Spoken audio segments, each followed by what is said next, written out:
शिवाभरणं घोररूपं पञ्च इन्द्रियतारकं शिवाभरणं घोररूपं पञ्च इन्द्रियतारकं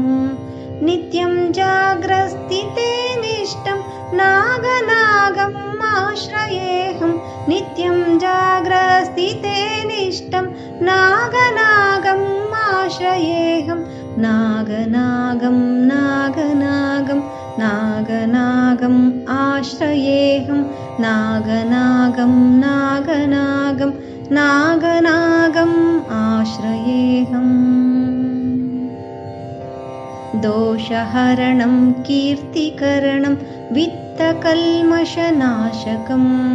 दोषहरणं कीर्तिकरणं वित्तकल्मषनाशकम् अर्धदेहामङ्गलं